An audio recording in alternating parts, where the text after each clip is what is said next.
acalme o mar, disperse os ventos que nos ensurdecem. Alegria neste domingo tê-lo aqui junto conosco na Paróquia Imaculada Conceição para a nossa reflexão dominical. Chegamos ao 6º domingo do tempo comum, ano C. Vamos então proclamar o Santo Evangelho. O Senhor esteja convosco, Ele está no meio de nós. Proclamação do Evangelho de Jesus Cristo segundo Lucas. Glória a vós, Senhor. Naquele tempo, Jesus desceu da montanha com os discípulos e parou num lugar plano. Ali estavam muitos dos seus discípulos e grande multidão de gente de toda a Judéia e de Jerusalém, do litoral de Tiro e Sidônia. E levantando os olhos para os seus discípulos, disse: Bem-aventurados vós, os pobres, porque vosso é o reino de Deus. Bem-aventurados vós que agora tendes fome, porque sereis saciados. Bem-aventurados vós que agora chorais, porque havereis de rir. Bem-aventurados sereis quando os homens vos odiarem, vos expulsarem, vos insultarem e amaldiçoarem o vosso nome por causa do Filho do Homem. Alegrai-vos neste dia e exultai, pois será grande a vossa recompensa no céu, porque era assim que os antepassados deles tratavam os profetas. Ai de vós, ricos, porque já tendes vossa consolação. Ai de vós que agora tendes fartura, porque passareis fome. Ai de vós que agora rides, porque tereis luto e lágrimas. Ai de vós quando todos vos elogiam. Era assim que os antepassados deles tratavam os falsos profetas. Palavra da salvação. Glória a vós, Senhor. Queridos irmãos, continuamos nossa caminhada neste tempo comum, sempre repetindo, estamos construindo a nossa igreja, estamos edificando a nossa comunidade, a nossa vida de fé. Somos cristãos, não para a superfície, mas para a profundidade do mistério da encarnação de nosso Senhor Jesus Cristo e do amor oferecido, derramado na cruz para a salvação de todos do pecado e da morte. Nesse discurso, Lucas, no Evangelho, no capítulo 6, nos traz as 4 bem-aventuranças, que equivale àquelas 9 do evangelista Mateus. Os destinatários destas bem-aventuranças são os pobres, os que têm fome, os que choram, os que são perseguidos. É esta realidade que Jesus tem diante dos seus olhos. Os pobres no Antigo Testamento são como que uma classe de pessoas privadas de bens e à mercê da prepotência e da violência dos ricos e dos poderosos. São os desprotegidos, os explorados, os pequenos, sem voz, sem vez, as vítimas da injustiça que com frequência são privados dos seus direitos, da sua dignidade, pela arbitrariedade dos poderosos. É por isso que eles têm fome, é por isso que eles choram, é por isso que eles são perseguidos. Vale a pena refletirmos um pouquinho sobre esta realidade, que não é uma realidade antiga, uma realidade perdida no passado, mas é uma realidade que estava diante dos olhos de Jesus e que ainda está diante dos nossos olhos. São os desafios do nosso século, do nosso milênio. São os desafios de nossa vida, de nossa sociedade e de nossa humanidade. Jesus, portanto, traz uma proposta de libertação para alguns, exclusivamente para os pobres, os perseguidos, para os que choram, para os que têm fome? Não. Mas porque eles estão numa situação intolerável de debilidade, Deus, na sua bondade, quer derramar sobre eles a sua bondade, a sua misericórdia, a sua salvação. Depois, a salvação de Deus dirige-se prioritariamente a esse momento, porque eles, na sua simplicidade, humildade, disponibilidade e despojamento, estão mais abertos para acolher a proposta que Deus lhes faz em Jesus Cristo. As bem-aventuranças, portanto, manifestam uma outra linguagem, que Jesus já havia dito no início da sua atividade na sinagoga de Nazaré. Ele é o enviado pelo Pai ao mundo, com a missão de libertar os oprimidos, aos pequenos, aos privados de direitos e de dignidade, aos simples e humildes. Jesus diz que Deus os ama de uma forma especial e que quer oferecer-lhes a vida e a liberdades plenas. É por isso que eles são bem-aventurados. Dói no coração de Deus. A salvação e a libertação não é exclusiva apenas para eles, mas Deus se condói, Deus olha com compaixão a cada um deles. Por isso vale a pena a gente relembrar esse trechinho das 4 bem-aventuranças do Evangelho de Lucas. Bem-aventurados vós os pobres, porque vosso é o reino de Deus. Bem-aventurados vós que agora chorais, porque havereis de rir. Bem-aventurados sereis quando os homens vos odiarem, vos expulsarem, vos insultarem e amaldiçoarem o vosso nome por causa do Filho do Homem. Alegrai-vos nesse dia e exultai, porque será grande a vossa recompensa no céu, porque era assim que os antepassados deles tratavam os profetas. É um convite a um novo olhar, ao olhar da compaixão, da misericórdia, olhar do amor. É Pai. E o Pai sente o sofrimento de seus filhos. Não é à toa que Jesus veio, assemelhando-se a nós em tudo e vivendo tudo que nós vivemos, exceto o pecado. Ele veio para mostrar-nos que é possível vencer esse mundo, que é possível compreender os ensinamentos, os mandamentos, que é possível a conversão e a mudança de nossa vida, mesmo nós que somos tão pequeninos, frágeis, somos tão seduzidos pelas coisas deste mundo, prazer, honra, glória, mesmo nós que nos deixamos tomar pela violência, pela ganância, pela ostentação, mesmo nós que muitas vezes olhamos mais para baixo, para o ter, para o possuir, do que olhamos para o alto, porque é lá que nós temos a nossa residência definitiva, na Jerusalém Celeste. E nada levamos deste mundo a não ser o amor com que vivemos aqui, o amor para com o próximo, o amor para com o necessitado, o amor para aquele que nos traz muitas vezes desafios dolorosos, porque esta realidade não está só diante da sua porta, da casa onde você mora, não está longe nas praças que temos também ao lado do nosso caminho, está muitas vezes também na porta de nossas igrejas, com fome, indigente, bêbado, viciado, drogado, entregue à pobreza, entregue à servidão deste mundo. Mas também lembremos os ais. Jesus nos traz algo que chama a nossa atenção, que é o outro lado, o outro que está muitas e muitas vezes cego e dominado. Ai de vós ricos, porque já tendes vossa consolação. Ai de vós que agora tendes fartura, porque passareis fome.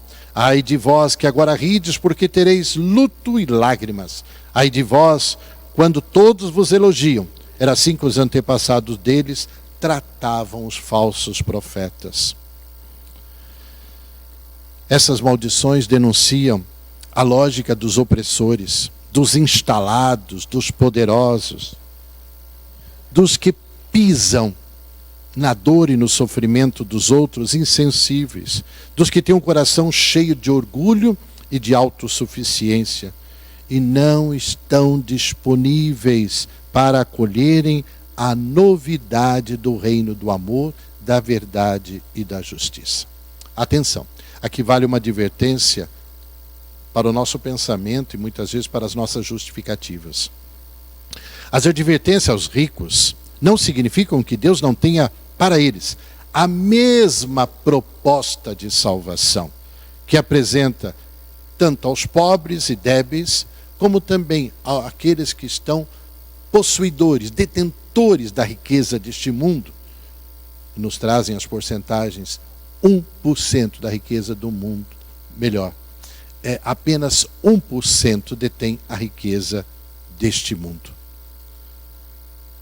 99% das pessoas estão abandonadas, estão ao reléu, estão vivendo em condições muitas vezes subhumanas, e nós bem sabemos que essa pandemia que ainda estamos vivendo trouxeram para a pobreza, para a miséria, milhões e milhões de pessoas.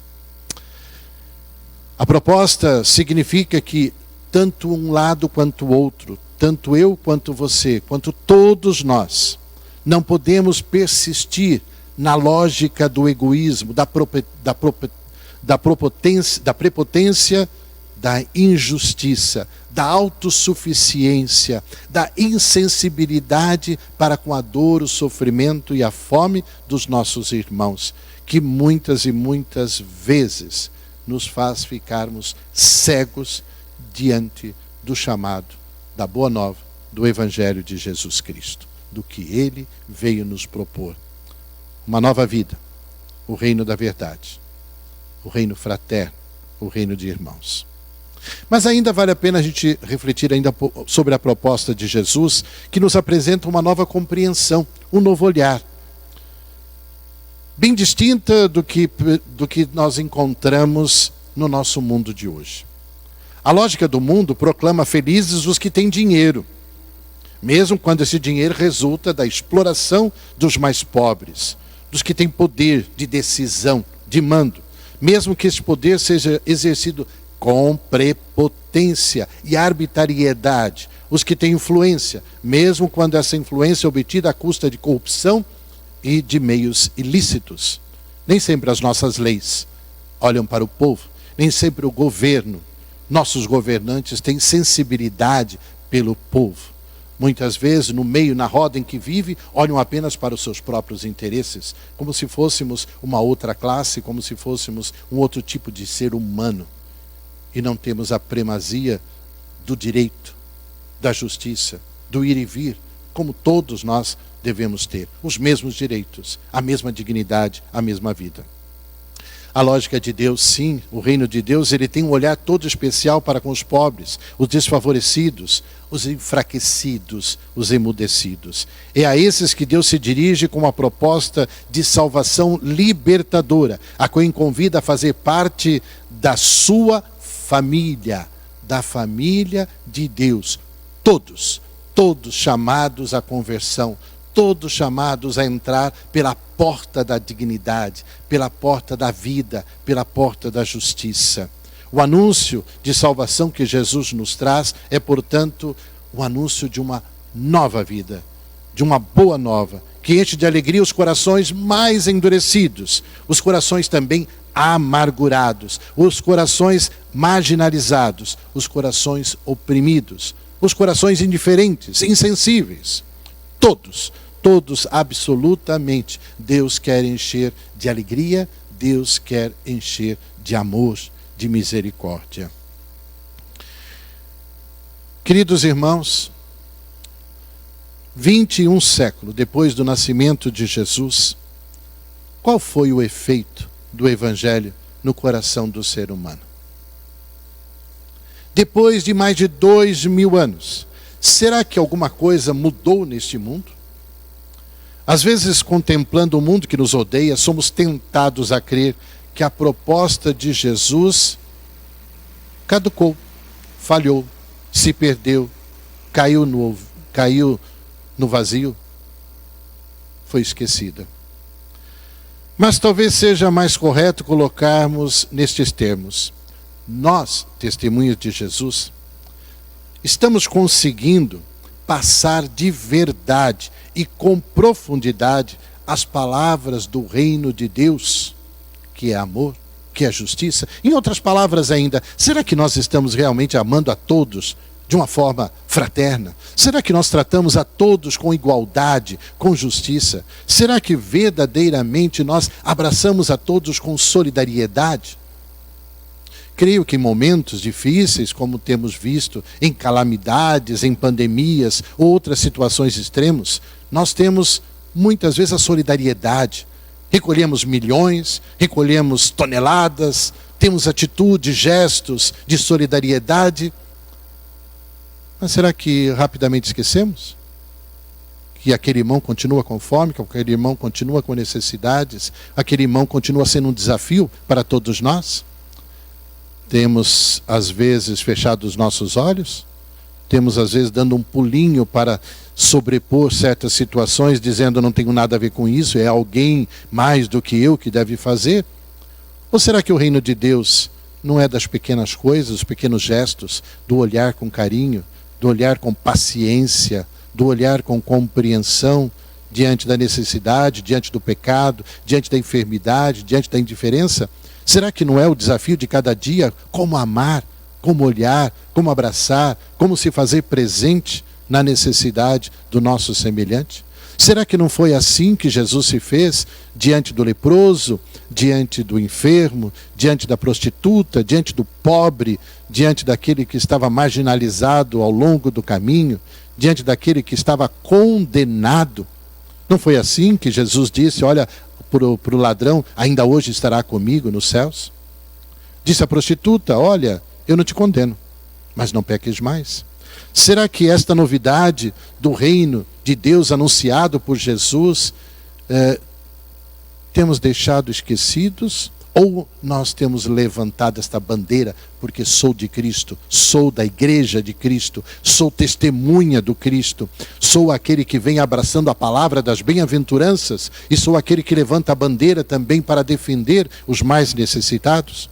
Será que temos convicção naquilo que vivemos, oramos, partilhamos na Santa Missa, ouvimos a palavra de Deus? Será que vivemos com radicalidade o amor de Deus? Ou fazemos concessões aqui, concessões ali, para bem viver na sociedade, para dar um jeitinho? Quantas e quantas vezes na confissão a gente não diz, sabe, né, padre?